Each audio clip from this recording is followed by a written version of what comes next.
on, girl, let's scream. I am a god. No, please don't kill me, Mr. Ghostface. I want to be in the sequel. This is the part where you run. Come on, scream. Hello, and welcome to Let's Scream, a podcast where we dive into our favorite horror movies. I'm Parker. And I'm Stevie. And today we're looking at 2025's Weapons, directed by Zach Cregger. Join us as we journey to Miss Gandy's classroom and learn all about what happened to 17 children That ran away into the night at 2:17 a.m. Bitch, are you ready to scream? Girl, Let's scream. Okay, we just got out of this movie. Holy shitballs. It was amazing. It was amazing. I loved it. I thought it was a fucking roller coaster ride. There's so much that we cannot talk about without spoiling the movie. Yeah. So go see this movie. Absolutely do not spoil it for yourselves. All I will say is the trailer did not set me up for anything that happened in this movie. Oh my god, which is how it always should be. Yes. This movie, I think, was marketed masterfully. Like, just show us the spooky little mystery. Give us a little tease. Hook us in with that mystery. We want to know the answer. What happened? And then give us a huge surprise. And that's what this was. It was so bonkers and fun and scary, and go see it. That's all I gotta say. I think it's probably my favorite movie, horror movie at least, of this year that I've seen. Yeah. And I want to talk spoilers so bad. So yeah. The cast was great. I think everyone acted really well in everything's well done about this movie. Yeah. The cinematography is really great. It's Zach Cregger, right? Zach Cregger, who did Barbarian, and which I loved. We loved. I loved that movie. He's also going to be doing the new Resident Evil, like the reboots. Did you see that he said recently that Ada and what's the guy's name? Leon. And Leon's stories were not going to be involved at all. He's not using those characters. Yeah. It's going to be a complete original story. I think good. Yeah. Like, I love the video games, but the video game stories, the way video games are paced, they don't always work well for movies. Yeah. Because it's just 100%. the story is supposed to be spread out across hours and including gameplay, and it's like... And the way he does movies, he loves to do this marketing thing where he just gives like a little tease, and then he just surprises the fuck out of you in the theater. And I don't think he'd be able to do that if he just like did a recreation of Leon's so it's story. probably, if anything, it's probably just going to kind of be more in the Resident Evil universe. Yeah. I think Zach's going to go more horror. Thank God. He's so good at it. Is it what it should be? Do you think he's like one of the current masters of horror? I mean, I do, because I really liked Barbarian. Yeah. I love Barbarian. He's only had 2 movies, so let's see, if he can give us like 3 for 3. Because when Jordan Peele released Nope, that's when I was like, okay, yeah, he's 3 for 3. I consider him the master of modern day horror. Yeah. And so I think Zach Cregger is well on his way. I think he just knocks it out of the park. Yeah. And I love his sweeping shots. He does such a good job. The cinematography was really great. With his cinematography, he loves to like just be creative with it. I agree with you. Amazing performances in this movie. God, there's so much. Let's just get into spoilers. Y'all, really just go see it. It's in theaters right now. It's great. It was so fun. Mm-hmm. It's like 2 hours long. It did not feel that way. This movie, I felt like went by in the blink of an eye because I was having so much fun the entire time. It's like a really great movie. So, okay, from this point on, we're going to be spoiling it. You have been warned, and do not spoil it. I cannot emphasize that enough. Yes, please. Like, stop it here if you have not seen it. It's okay. Come back and listen to us talk about it when you leave the movie. Yes, that movie. So turn off your phone and get lost in the movie, asshole. That movie. It made me laugh. It made me cry. Oh, it made me scared. It made me laugh. It made me feel so sexy. Cinema magic. So turn your phone off and get lost in the movie, asshole. That movie. I can't believe what happened last summer in that movie. I can't believe what happened in that classroom in that classroom movie. Okay, girl, are you ready to scream? Come on, girl. Let's scream! And by the way, I am using a website called themoviespoiler.com because this literally just came out. I was not able to take notes in the theater. We weren't going to be those people. Exactly. So this is very much going to be like first impressions from us. It won't be as detailed of an analysis because this movie I could see there being like a lot of like color theory and costume like integration. There was something I noticed. I don't know if you noticed it that's mentioned a lot, and I was like, oh, okay. Oh, well, I'm excited. See, this is why we podcast. Yes. So yeah, maybe down the line I can see us like revisiting this and taking the proper notes. But right now it's just first reaction. Yes. Okay, so this movie opens with the voice of a little girl. She is telling us about a true story. and this is a true story. That happened 2 years ago in her hometown. Yes. She said, if you go to the police, they'll tell you a different story, but this is what happened. I wonder who this little girl is. We don't really know her or see her. She's just like the narrator. Yeah. But this is basically, if you've seen the teaser, this whole first sequence in the opening credits is what we saw in the teaser. Yes. So it's very spooky. It hooks you in. Yes, because all of these kids just at 2:17 in the morning run out of their houses and Naruto run into the night. I wish I could look up the song, but whatever like kind of rock song was playing during this opening credits. It was like something about like Fear the Dark or something. Fear the Darkness or like Stay Clear of That. So it was very foreboding, but it was a rocker kind of alt song. So it already kind of set the tone of like, this is really disturbing what you're watching right now, but we're going to play this rocker song. Yeah. And that kind of gives you the tone that this movie's not going to be what you expect. Yeah. I feel like. And I appreciated that already. I was like, he's a master at that. What I thought was going to happen in this movie did not happen at all. And I think he is tuned in to what audiences expect going into movies. Yes. And he knows how to market very strategically. Isn't that how Barbarian was marketed? We didn't know anything about that monster. All we knew about Barbarian was that Airbnb situation. That Tess, the main character in that movie, she showed up to an Airbnb that was already booked. And that's kind of all we knew about it. And that something spooky was going to happen. And then if you've seen Barbarian, you know how batshit crazy that movie goes. And Justin Long's in that movie. And Justin Long is in this movie, bitch! And he's only in one scene! He literally is in this movie for 5 seconds. We'll get there. But I remember being like, oh my god! You're like, I hope that's his only... Yeah. I like leaned over and I said, how funny would it be if that was the only scene that Justin Long is? And you were like, I hope it is, kinda. And it was! We love a random cameo like that. But yes, we learned that all of these students are the 17 students from Miss Justine Gandy's class. She's a 2nd grade teacher. There's only one boy that shows up. Which we didn't know from the marketing. Yeah, I didn't know that there was like one child that was still there. But yeah, and his name is Alex Lilly. He sits in the back of the classroom. It's like looking like, what the fuck? As she walks in and they're looking at each other like, hey, so what's up? Right? Am I being punked? And this whole thing started, I forgot to mention, but it's divided into chapters. So before we saw this scene, we got a title card that just said her name, Justine, in big letters. Yeah. So this whole movie is telling different people's perspectives, which I love. I didn't expect that either. I thought it was just going to follow her. And it's so good because the stories are interwoven in a way and they cross each other's paths and it's... Yes, and it starts here. She is going to this gathering that the school is having to sort of like... deal with the loss. It's been like a couple months. And all these parents and the school's are like, reopening. What the fuck? Yeah, the school's reopening. And apparently the police did extensive questioning on both the young child, that was the only one that showed up, and Julia Garner's character. Yeah.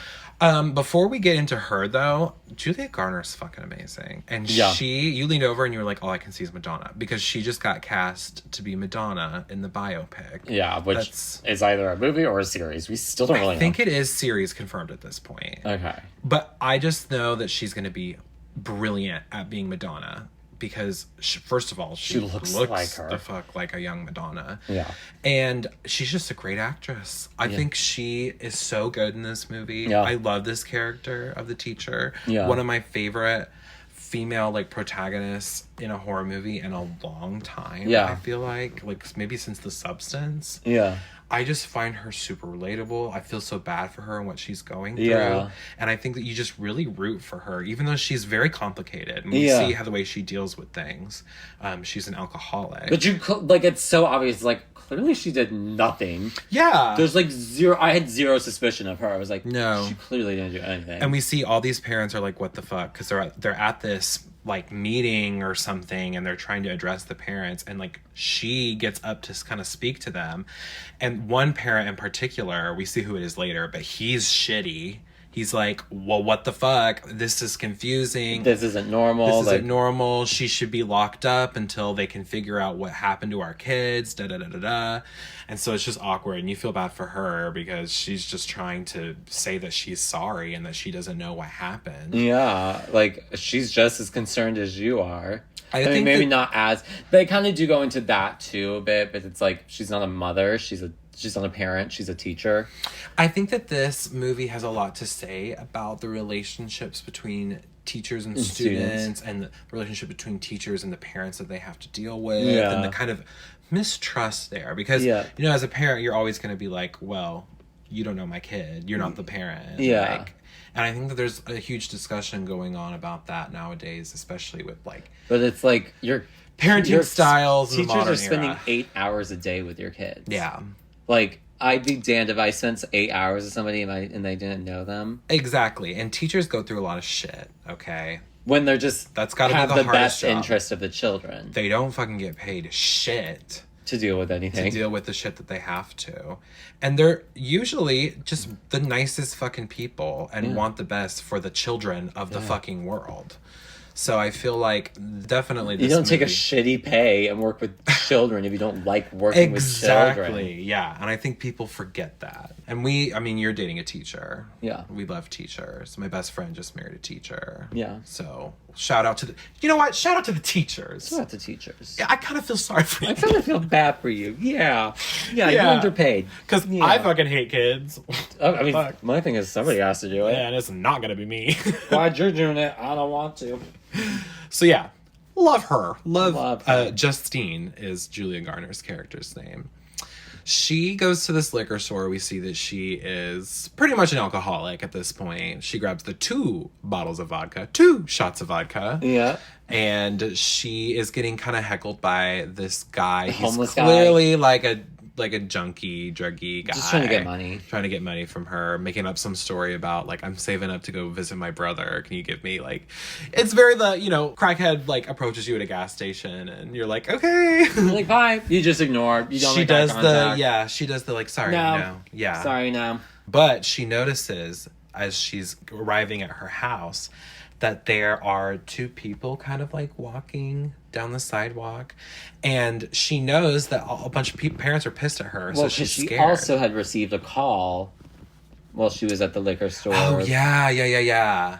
And It was like a threatening, like, it was some mom. Probably she's like, you better watch your back, because tonight's the night I'm going to get you. And she just, like, hung up on her. And she's Yeah. like, okay. So she's on edge, and then she sees these 2 guys walking down the sidewalk, or 2, I don't know if they're guys I think or it was a whatever. Couple. And so she's like, oh God, like, are they after me? So that was suspenseful already, like, her, like, just walking up and trying to get into her house safely. But we see the couple just passes by, and they were just, like, random people. But later, there's, like, some banging. There's somebody rings the doorbell. And someone rings the doorbell. And this was suspenseful too, of her being Yeah. like, who's there? And this whole movie puts you on edge. With every setup is just so like, oh God. Yeah. And so she goes out and she's looking around. She sees that someone has tagged her car, and they wrote witch on it in red spray paint. Mm-hmm. We see her the next day. She goes to school. She drives to school in the witch car. She can't get it off. She can't get it off. Yeah. It's some super heavy duty shit. And she meets with her boss, the principal of the school. Marcus is his name.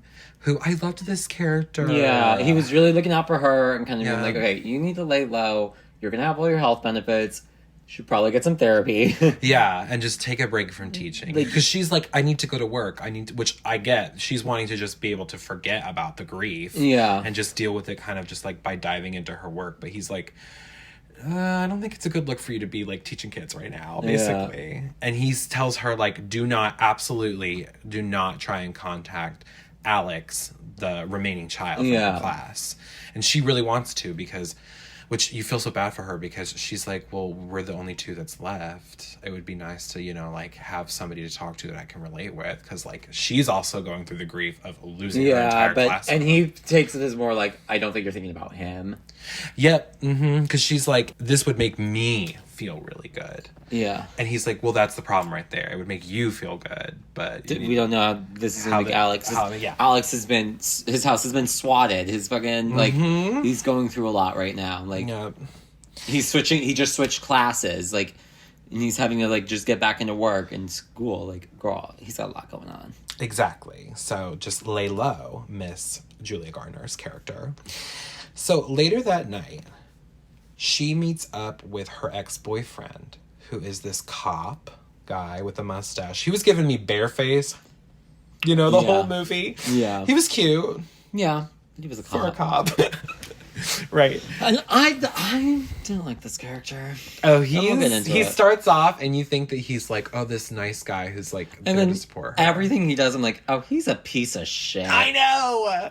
And he starts like kind of guilt tripping her for being fucked up and like not having a ride home. Like she drove here. He's like, I don't want you to get another DUI because we learned that has a history of like drinking and substance abuse.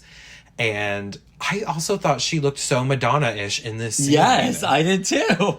This is when I leaned over to you, I think, and said, I cannot watch this and not see Madonna. Because she's like a fun-loving, like, boy toy girl, material girl. Even though she's like going through this grief, she's a character that still is trying to live her life. And we can see her trying to rediscover her fun-loving self. Yes. Even through all that she's been through. Yes. And I just really felt for her. She doesn't want to just be a caricature of, like, a victim. But she's also clearly using alcohol to cover up her grief. Yeah.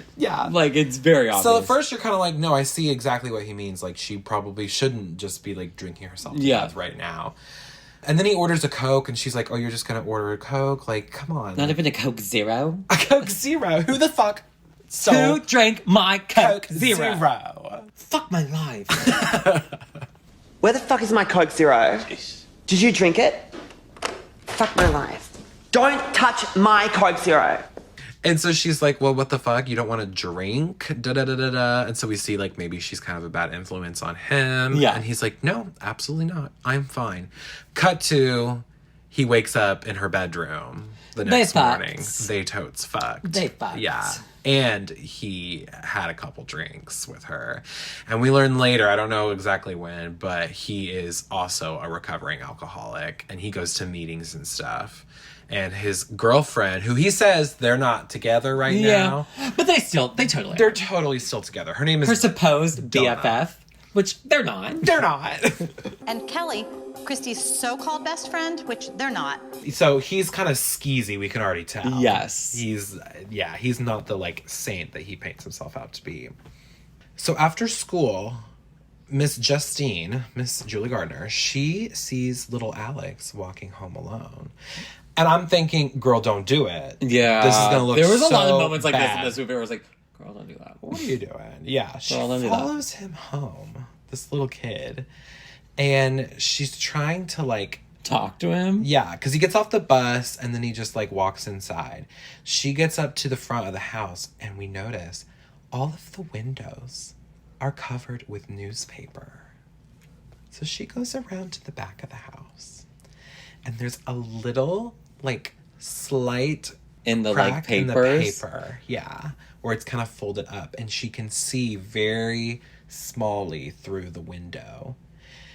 And this is the first, like, oh shit moment of the movie, because when she looks through, she sees the silhouette of two people sitting on the couch, like, facing directly that window that she's looking through. And it scares the shit out of her. Mm-hmm. It spooks her, and she kind of falls back, knocks over some shit.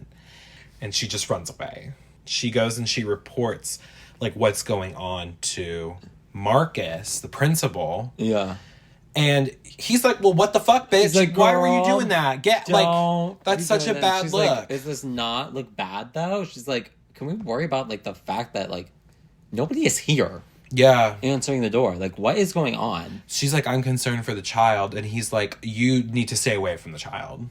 Like, I don't want to have to deal with that right now. Yeah. All the parents are fucking mad. So she goes to get some more booze from the liquor store. And somebody's following her. Yes. And I noticed, I was like, oh, is this an angry mom? No, it's Donna. Yeah, I thought it was Angry Mom too. It is Miss Donna, who is her cop fuck buddy's real girlfriend, and she has found out about their affair. Yeah. She takes a bottle of liquor and she smashes it and she pours it all over Julia Garner. Julia fucking Garner, and is like screaming at her, bitching her the fuck out. But to be fair, he said you were broken up. Right, exactly. So it's not Julia Garner's fault. Yeah. Again, I feel bad for her. Like, yeah. Everyone, paints her out to be this witch. I mean, she's literally pouring liquor on her like she's going to light her on fire. Yeah. Very witchy vibes for sure. Yes. And then it just kind of cuts after that. We see later she's having this nightmare where she walks into her classroom in the middle of the night and all of her students have their like heads down, like they're playing Heads Up 7-Up. But then she sees Alex in the back. He sticks his head up and he's got like clown makeup on. He got a creepy look like the Joker. Chapel Roan makeup on. Well, that's not Chapel Roan. We do see her. We do see Chapel Roan later though. But yeah, this kid has got like Joker makeup, Harley Quinn makeup on or some shit, and like gives her a creepy smile. And then when she wakes up from this nightmare, we see a diva on her ceiling. Yes. This is who we will know to be later. Miss Aunt Gladys. Aunt Gladys is the diva of this movie. She's also insane. The best character, and we will get to her. But this is the first shot of her. She has a red bob with a baby bang. A turf bang. It was a turf bang. It was a turf bang. Turf bang going on. It was a... I was like, oh! It was very Jinx Monsoon. She gives me very Jinx Monsoon in this. I leaned over to you and said, it's Chapel Roan, Jinx Monsoon. It's the red hair and the kind of clowny makeup. And she's on the ceiling looking crazy. And it scares Julia again. And then she kind of like blinks and she's like, oh, she's gone. We love that in movies. Yeah. I just had to blink for a second. Now the demon's gone. Right.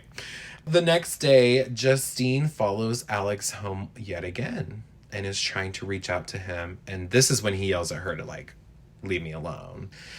Justine then goes on this like binge where she's parked outside the house, drinking, pouring booze into her Coke Zero. She said, don't fucking touch my Coke Zero. Don't touch my Coke Zero. And she falls asleep. She falls asleep well into the night. This next part. This is one of my favorite parts. This terrified me. So the way it's framed too is so kind because you see like Julia Garner falling asleep in her car outside the house. And then it pans over to just an exterior of the house, zooming in on the front door. And it opens. And it's just black on the inside. It's black. And then a figure comes out, weirdly stumbling. Yes. And they have something, it looked like a knife at first. Yes. In their hands. And they come up to the car window. Kind of walk by. And we start laughing because it's just like, where'd the diva go? And then you hear the car door open. And then a pair of scissors come out and snip off a piece of Miss Julia Garner's hair. Madonna hair. And then title card, Archer. New character. We're cutting away. It's very barbarian. Yes. Where we're just not following Julia Garner anymore for a while. Yeah. We're switching gears here. Oh my god, that scene was so fucking good. Yeah. How well done. And it just left me so excited. Like, I laughed, I cried, I had many epiphanies. I laughed, I cried a number of times, I sweat, I danced, I got a shot, I ate, and I had many epiphanies. And I got a shot. I got a shot. Her, Julia Garner. She had several shots. And I just stood back in my seat and I said, okay, well, where the fuck is this gonna go? Yeah. Love it. So and we learned Archer is the dad that was heckling Miss Julia Garner at the like parent teacher night or whatever the fuck. Thing. Yeah. But like he's the angry dad. Yeah. And his son, Matthew, is one of the missing children. Yes. He is constantly going back and analyzing the footage of Matthew. He sleeps in Matthew's room. Yeah, he is just not doing good with this. Like it's consumed him. Yeah. He's made it like his mission to get his kid back. And so he's constantly watching the ring cam footage of Matthew just like running into the night. And we see that he works as like a contractor for this like new house that's getting built. And one of his workers tells him, oh, we got the wrong paint for the front door. We have this like red paint, but it was supposed to be green. And like none of they're like completely off schedule. So he's flopping. He's just, you can tell he's just. And he was the one who ordered the wrong paint color. Yeah, they're like, he's like, oh, well, they sent us the wrong stuff. And they're like, no, this is what we ordered. He's like, but this is not what they asked for. I'm sorry, I totally fucked up. Here, I'll go return the paint.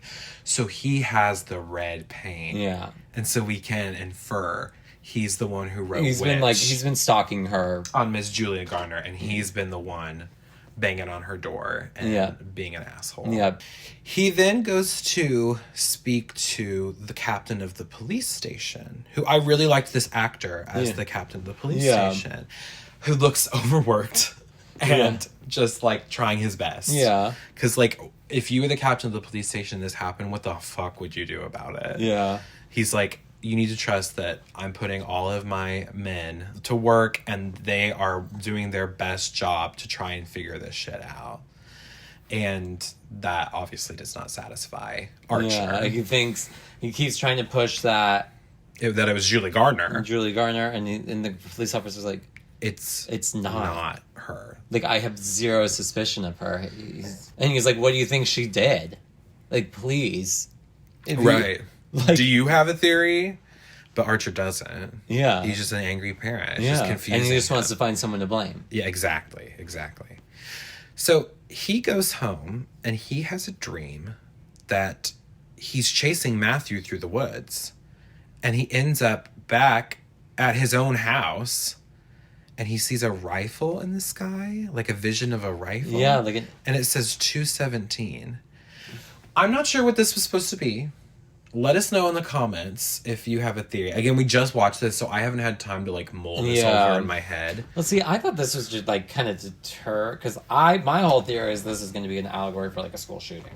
Yes, me too. So I thought that's what it was, but I don't know. Because in retrospect, I'm not sure. Yeah, but we can talk about it maybe after the review of the plot. Yeah.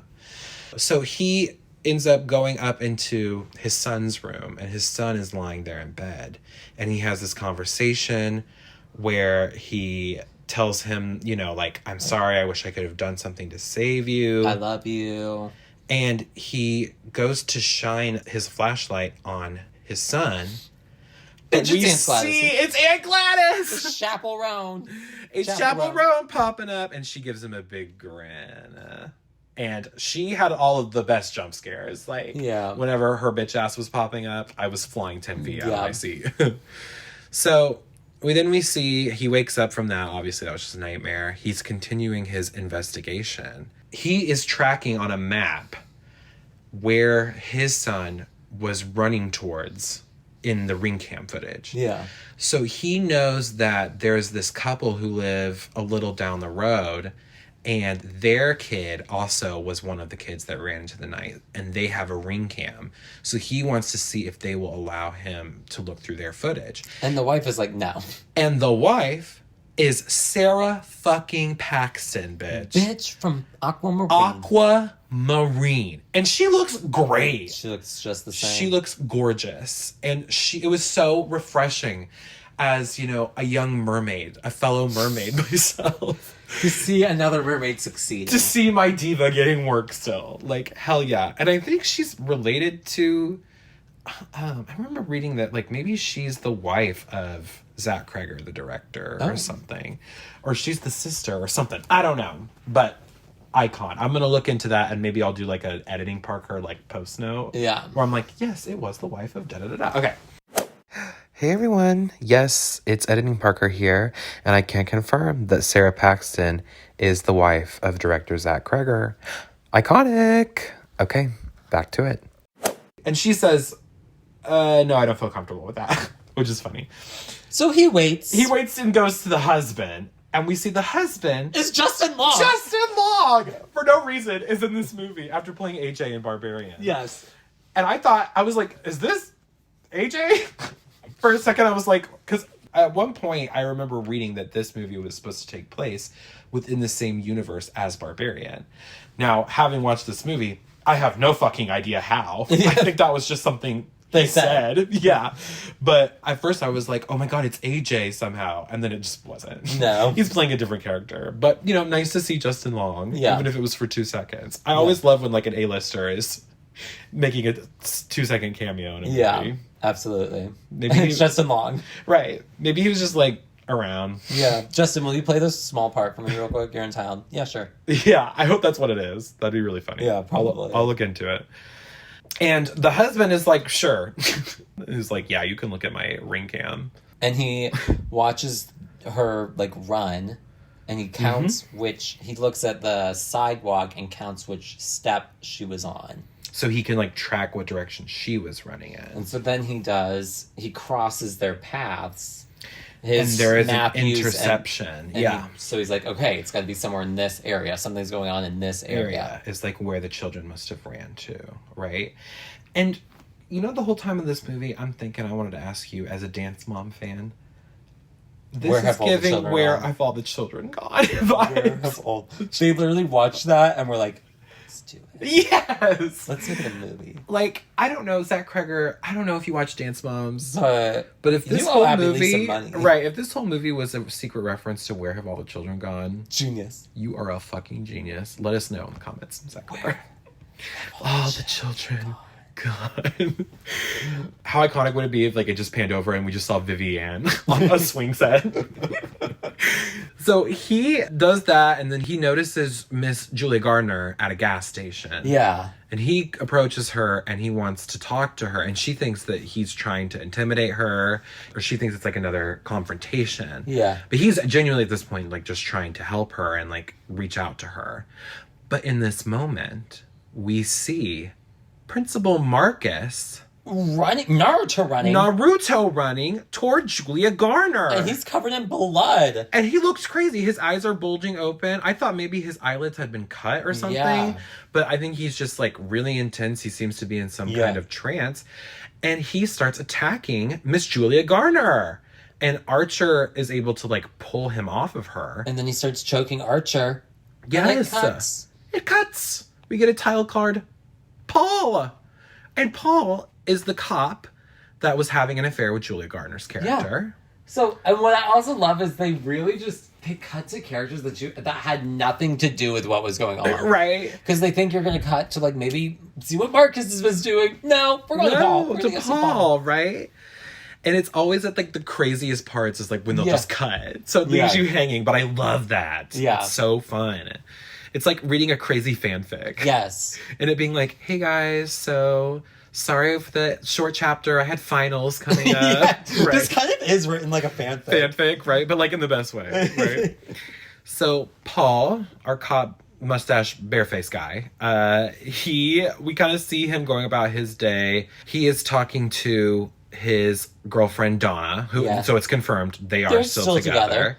And she's saying something like, oh, don't you need to go to a meeting tonight? Like, shouldn't you be going to meetings more regularly? And this is when we learn he's also an alcoholic, and like a big time alcoholic. Yeah. So we understand now more why Donna was pissed when she found out, because not only was he sleeping with Julia Gardner, but she got him to drink. So we can see she's kind of a bad influence on his sobriety as well. And didn't she talk about they were trying to have a baby? Yes, and they've been trying to have a baby, him and Donna. So they're serious. So he's sleeping around on Donna and just lying to Julia Piece of Garner shit. I just don't like him. He sucks, right? He notices while he's out on patrol, this young guy, it's that homeless kid that was trying to scam Julia Garner at the gas station. Trying to break into some building. This kid is hilarious. Yeah. Skinny guy, long hair guy, stoner guy, kind of giving me Shaggy vibes. Yeah. If Shaggy was like he's a meth addict. shithead. He's a full and he's like a full-on drug addict. He just immediately starts running, so you know he's up to no good. Yeah. And Paul chases him down. I loved this car chase scene because it was filmed from like the back seat of the cop car, and the way that the angle was so tight on the windshield, it literally felt like I was in a cop car. Yes. And I thought that the cinematography here was amazing. And then when they would look down the street to watch the like kid, it really felt like you were like in the car, like turning to look. It felt like I was driving the car, and I loved that. I don't think I've ever seen a movie recently that really captured that feeling. Yeah. Alfred Hitchcock was really good at that, and we're about to cover some Hitchcock movies going forward. So I wonder if he was inspired by that, because the way that he angles his car was just really, really well done. He tackles this kid we learn his name is James. And he asks, like, do you have anything in your pockets that'll cut me or anything? And he did, and he cut his finger. And his immediate reaction is to just punch the kid and knock him out. Right, yeah. Which then I was like, dude, this guy sucks. Right, yeah. Which, like, it was a dirty needle, and, like, that's fucking gross. And then he notices that he's being recorded. But police fucking brutality. Yeah. And then, so, he's like, shit, what do I do? Because now it's on, like, on my footage that I just punched this citizen, basically. So he decides to let James go. Well, he then makes a deal with the kid and is like, I'm going to let you go. You're not going to come around. And if I see you again, then we're going to have trouble. But you're not going to say anything. We're not going to talk about this. Yeah. So just, like, stay out of trouble. Yeah. Or else you're fucked, kind of thing. Later, we see him go on the date with the teacher, Julia Garner. So we see from his perspective as, like, they fuck, basically. Yeah. And as soon as he gets home that next morning, Miss Donna comes downstairs and can tell almost immediately. He's hungover and he has been fucking around with Julia Garner. Yeah. So you can tell she knows exactly what's going on. So she gets pissed. And she calls him a piece of shit, which I agree. Yeah, calls him a piece of shit. She was like, you piece of shit. And she's a diva. I like Donna. I agree. It made me like Donna more. Because before she was just like a crazy bitch. Yeah, I was like, Donna, you're psycho. But now I'm like, no. She's justified, yeah. Because this guy was an asshole. Mm-hmm. And so he goes to his boss and like explains what happened. And his boss is like, well, you better hope that he doesn't come and file a complaint. Uh-huh. As long as he doesn't, we're good.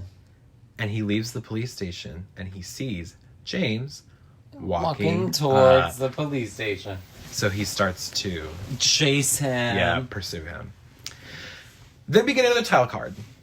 James. We're following James now. James is one of my favorite characters in this movie. Yeah. He is a full-on meth addict. He's smoking the crack pipe. Junkie, crackhead, shithead. He got needles. He's got needles everywhere. He lives in a tent in the woods.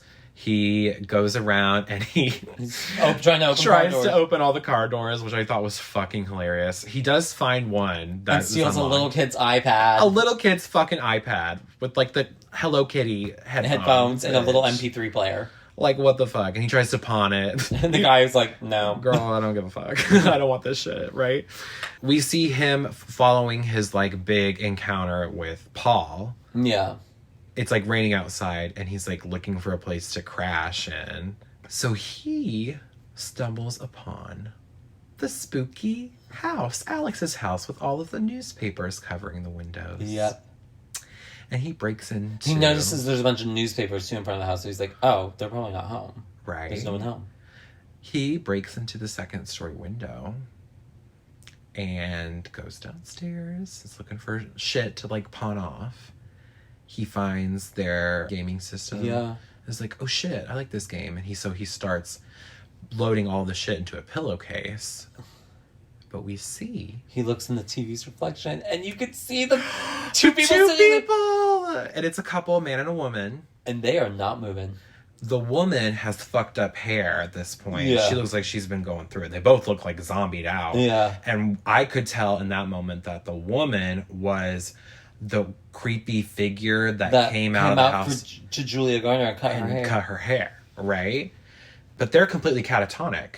And James is like, hello, trying to like get them to react, but they're just completely tranced out and won't react. So he finishes pillaging through the house and steals all their silverware. All the nice silverware. Yep. He then goes downstairs into a creepy basement, bitch. And guess what's down there? All of the fucking The kids. 17 children. And they are also tranced out. And they all turn around and look right at him and he goes, oh shit, sorry. Yes. And I loved the score in this movie. It reminded me of the score of Insidious. Very Insidious vibes. But I think even better because there was moments that were just like really orchestral, but a lot of the scares and the little creepy things were like accented with like the strumming of a violin. Yeah. And I always find that really creepy in scary movies. It's classic, spooky. Whoever did the score, they did a great job for this movie. So he gets spooked, and we also notice... The two adults have started moving, too. Yes, and they start to chase him. And he runs out the house. He goes to the pawn shop, and he sells the silverware, and he notices the sign that says The Missing Children. Yeah, there's and he leads, there's a reward for $50,000. $50,000. And so he's like, oh shit, I can make a ton of money. So then he calls the police. But he's like, do I have to come to the police station? Because, like, I have a phobia.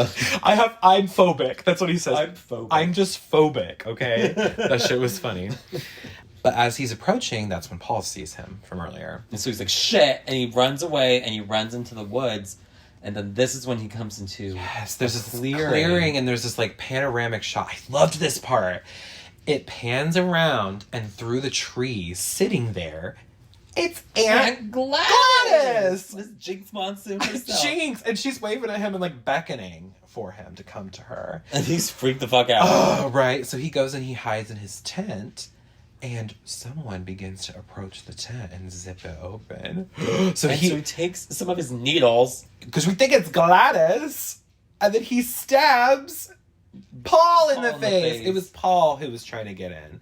And he stabs him in the face with, like, these 3 needles. And so Paul, who has, like, we can tell... about to, like, shoot him. Right. Is, like, freaked the fuck out. And he's like... I know where the kids are. He's like, okay, well, then show me.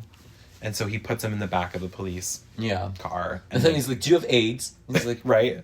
No, not that I know of. How do you not know if you have AIDS? What the fuck? He's like, do you have any, like, I don't even know what the hepatitis? Hepatitis or some shit. Not that I know of. I don't know, man. So he's like, fucking great. Okay.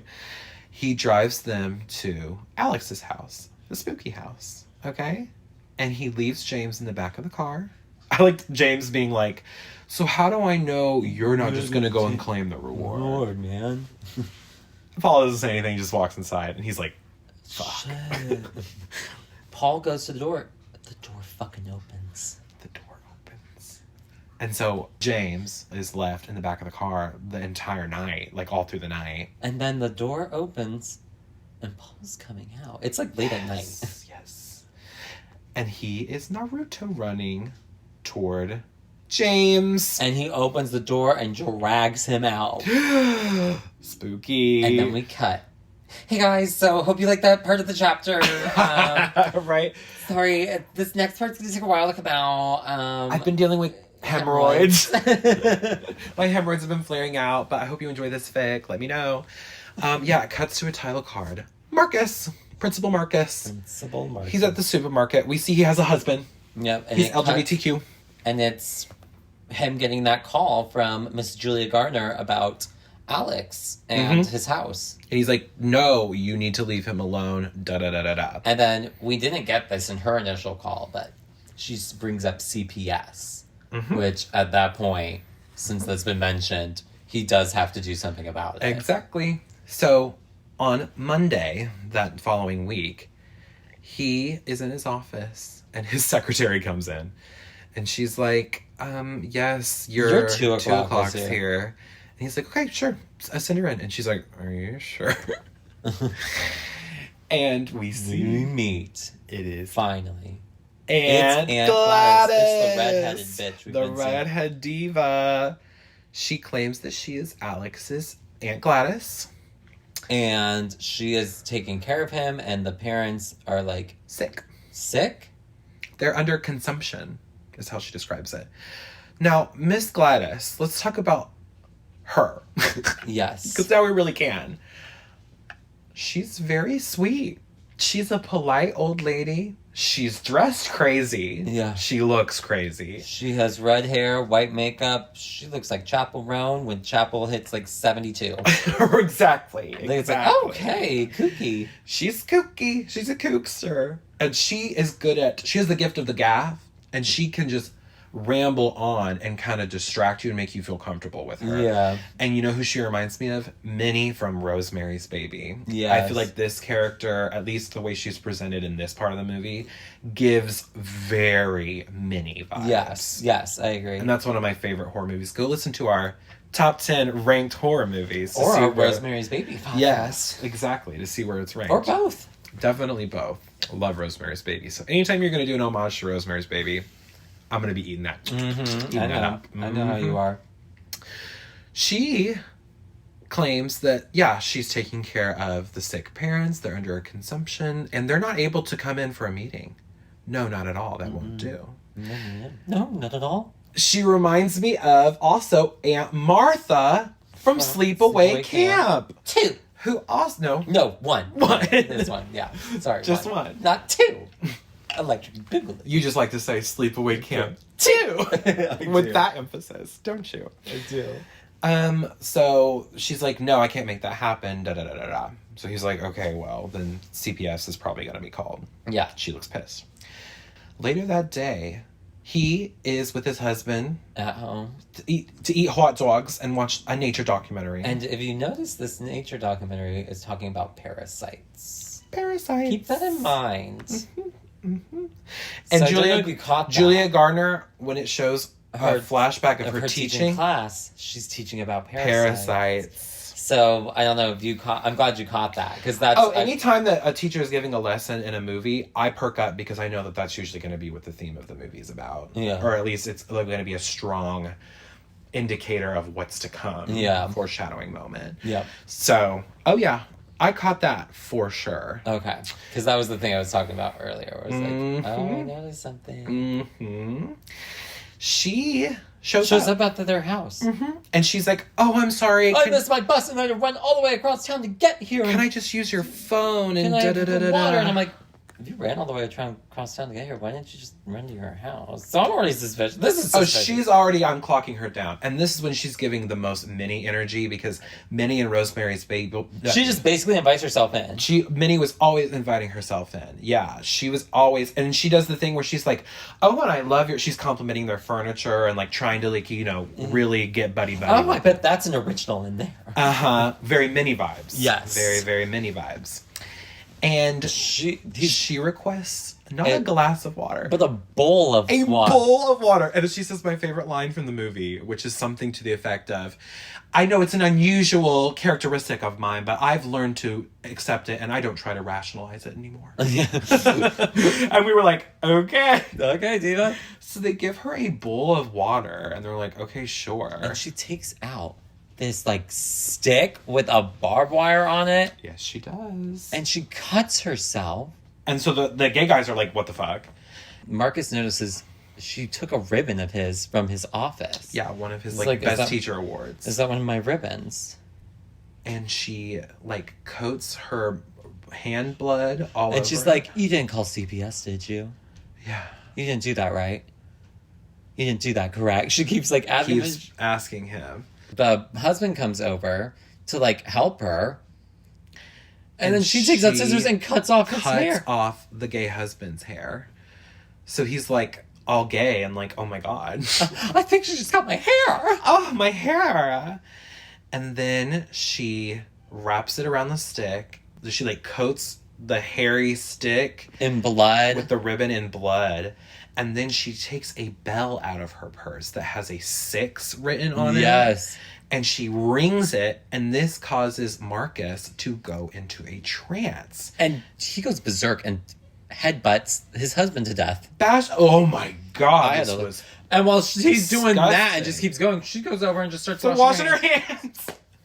And it was at this moment I was like, holy shit, this movie's about witchcraft. She's a fucking witch. She's a witch.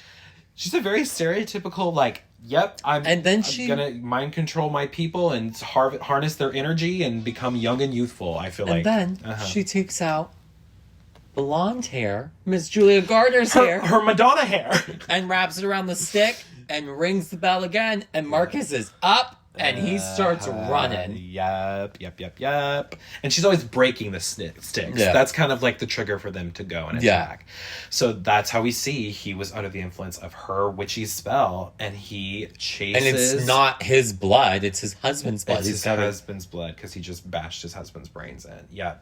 So then we get the scene playing out of him running into Julia Gardner at the gas station and then trying to attack her. He chases her into the store. And then Archer, Daddy Archer, tackles him into the, like, cooler that has all the Sprites and shit. Yes. She runs into the store and she's like, help me. Like, call the police.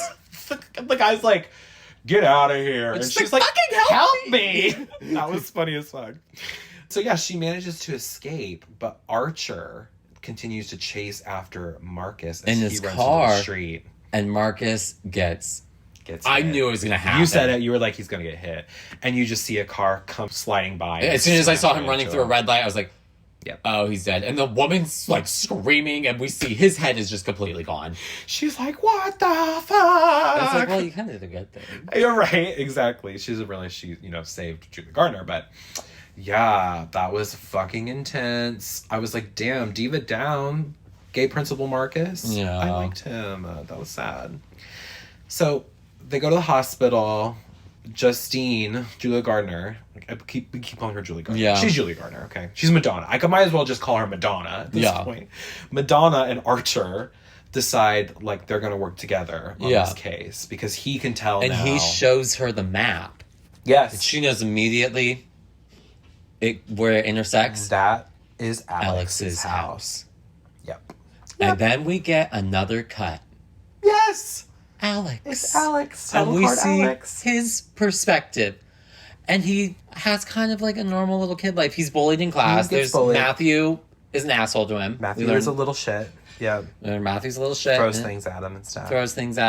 Makes fun of him. He has the best parents. His parents are so cool. His dad is so cool to him. He's like, how's school? Did you kiss any supermodels? I liked his parents a lot. And they like really care about him. And he's like, Dad, do we have to have Aunt Gladys come live with us? And he's like, listen, I don't really know her.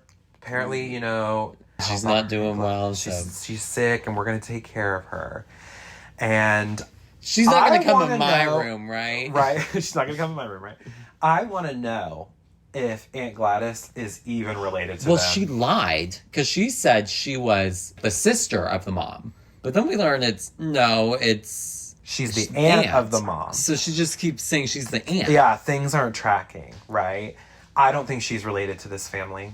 Yeah. I think that she found a sweet young couple to exploit, basically, and take advantage of. Yeah. So he obviously is not feeling this. He doesn't want to meet his new Aunt Gladys.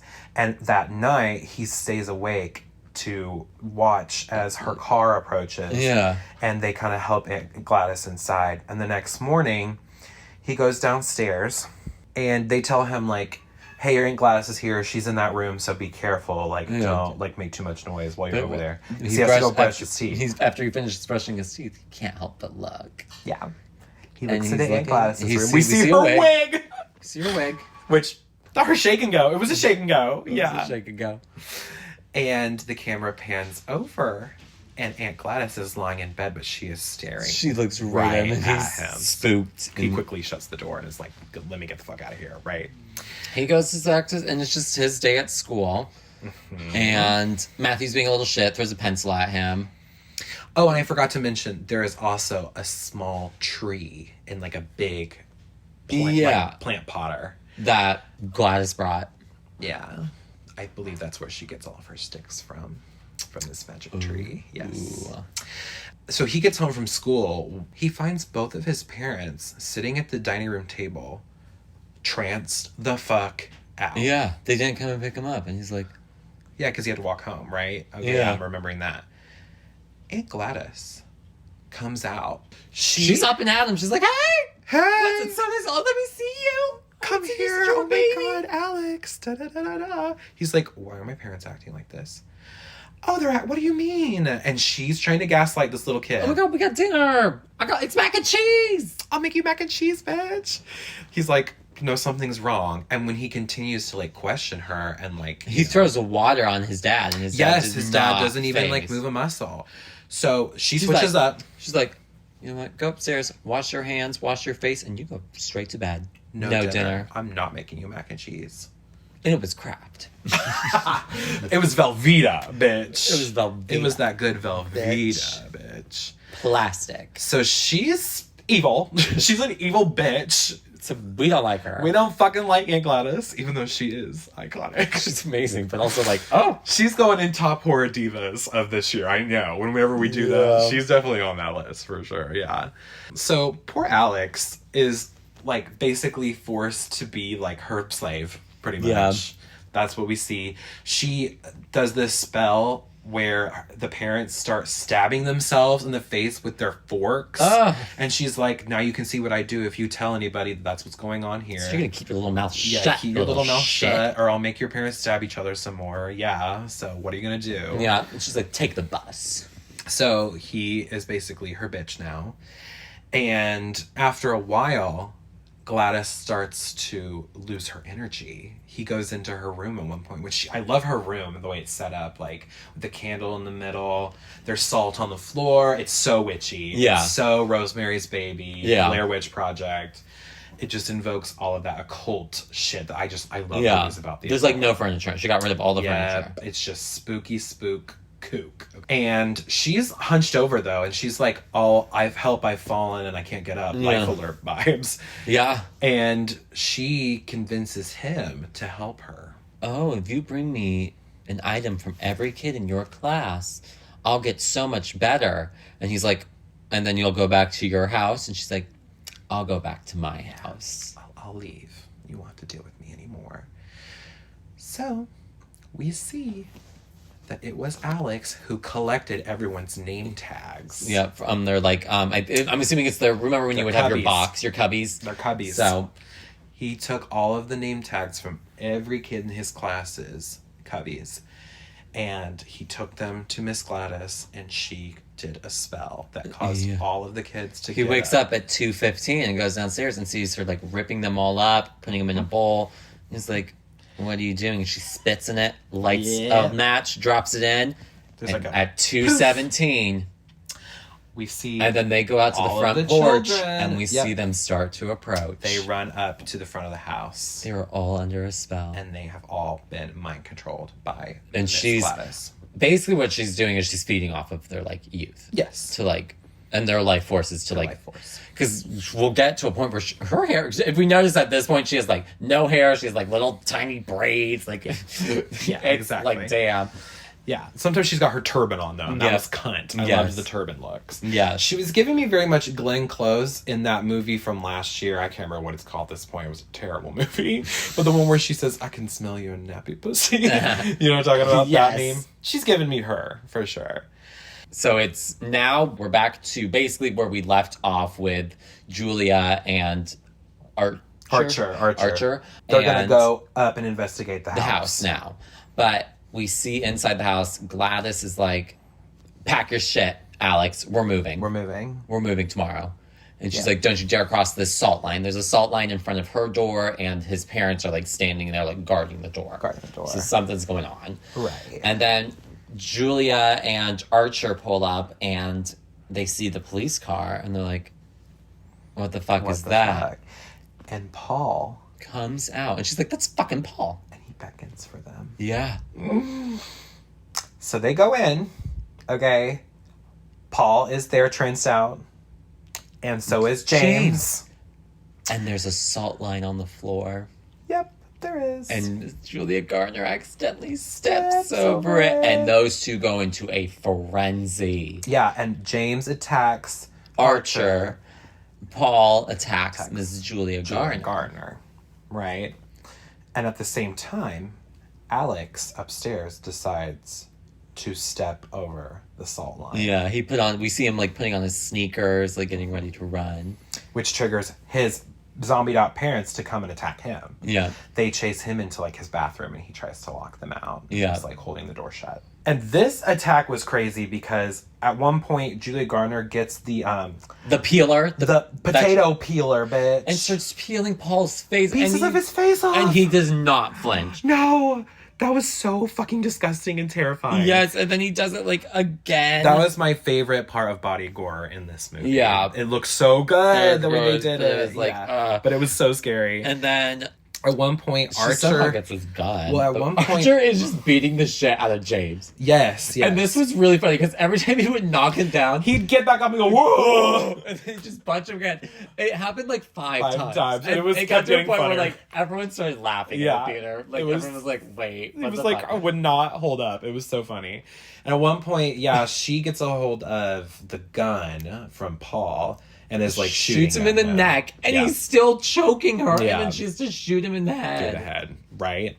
And then Archer and James kind of roll up into the basement, where all the kids are. And James gets the upper hand, but then Ms. Julia Garner comes and shoots him in the back of the head. Yep, exactly, killing him.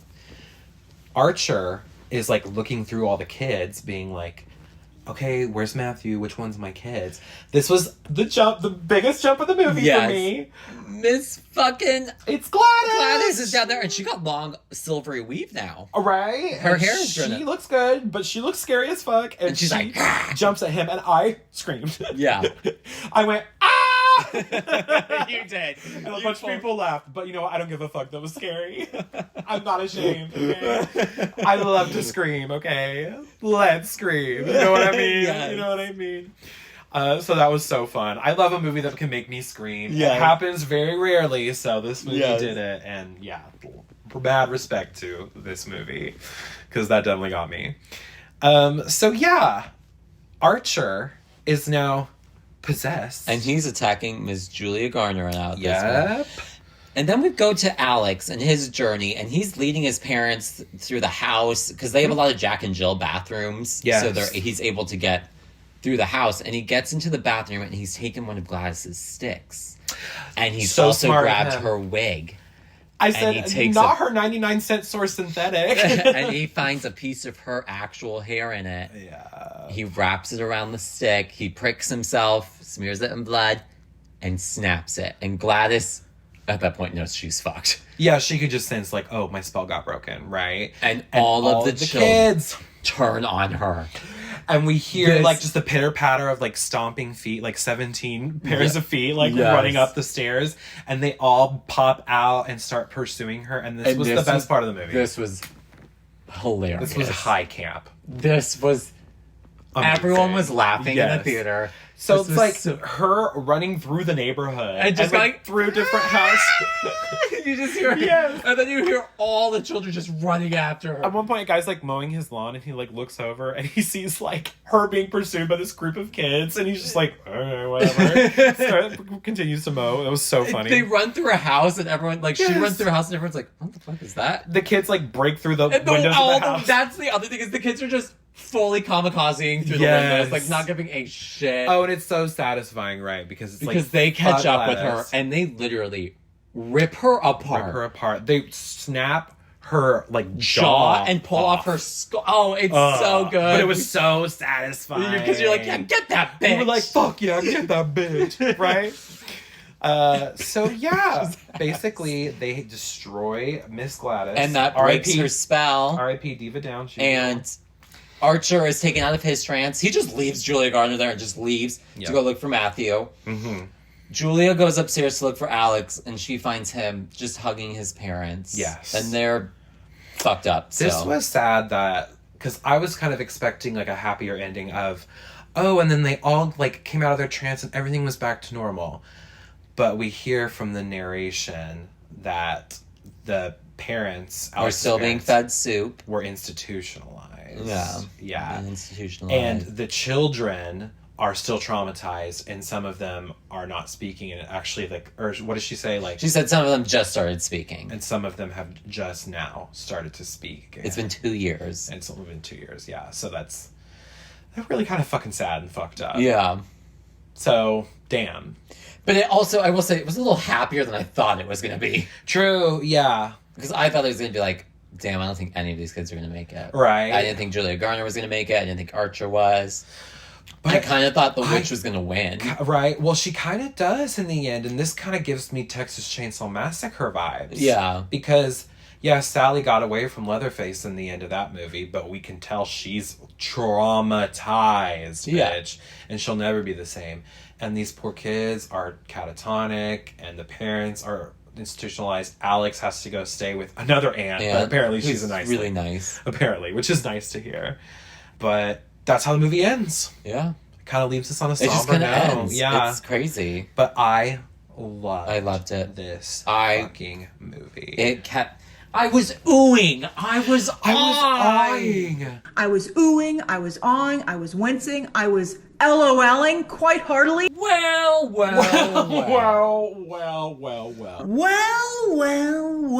I think the marketing was perfect because I didn't... Nowhere did I think it was going to be about witches. Right.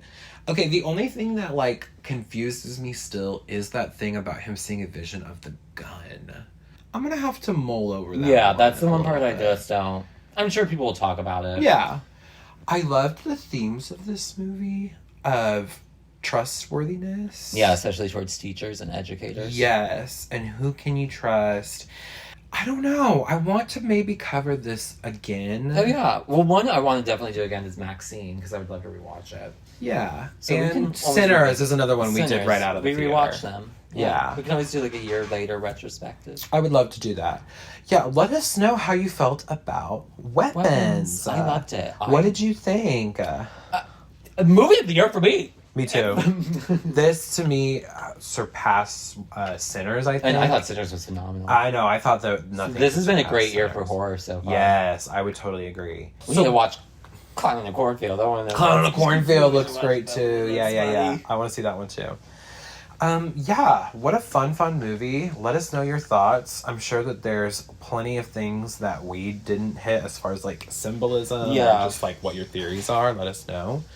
And then going forward, you are out of town, so we have to take another break next week. Yes, we apologize, everyone. It's just been... It's a wedding. I cannot, and we're just busy. We've been very busy. Don't apologize, Diva.